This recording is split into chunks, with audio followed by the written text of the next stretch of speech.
Hair dye പുതിയ ഒരു രൂപത്തിലേക്ക് മാറുകയാണ്. ചില മൂലികകൾ ചേർത്തിട്ട് അതിനെ പ്രിപ്പയർ ചെയ്യുന്നതാണ് ഇപ്പോൾ കണ്ടുകൊണ്ടിരിക്കുന്നത്. ഇത് നമ്മളെ വളരെ അപൂർവമായിട്ട് കിട്ടുന്ന പല മൂലികകളാണ് ഇതിനകത്ത് ഉൾപ്പെടുത്തിയിരിക്കുന്നത്. ഇത് നമ്മൾ ഓയിലുമായിട്ട് ചില പ്രോസസ്സിംഗ് ഉണ്ട്.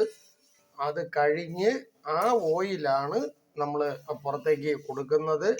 അപ്പോൾ ഹെയർ ഡൈ ഉപയോഗിക്കുന്ന അവസ്ഥയിൽ നിന്നും നമ്മൾ ഓയിൽ മാത്രം ഉപയോഗിച്ചാൽ മതി.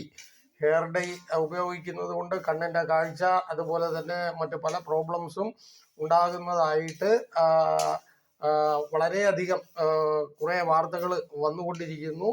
അപ്പോൾ അതുകൊണ്ട് ഹെയർ ഡൈ ഉപയോഗിക്കാതെ ഓയിൽ കൊണ്ട് എങ്ങനെ നമുക്ക് മുടി കറുപ്പിച്ച് ശാശ്വതമായിട്ട് നമുക്ക് മുടി കറുപ്പിക്കാൻ പറ്റും എന്നുള്ളതിൻ്റെ ഒരു ഓയിലാണ് ഇപ്പം തയ്യാറാക്കിക്കൊണ്ട് ഇരിക്കുന്നത്. അപ്പോൾ എല്ലാവരും ഇത് ശരിക്കും പറഞ്ഞാൽ ഈ ഓയില് നമ്മൾ ഒരു 3 പ്രാവശ്യം തേച്ചാൽ മതി.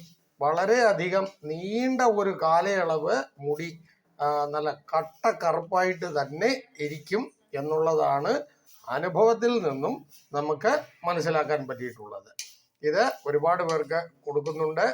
അപ്പോൾ അതുകൊണ്ട് എല്ലാവരും ഇതിൻ്റെ പ്രയോജനം അനുഭവിക്കുക എന്നുള്ളത് പറഞ്ഞുകൊണ്ട് നിർത്തുന്നു. നന്ദി, നമസ്കാരം.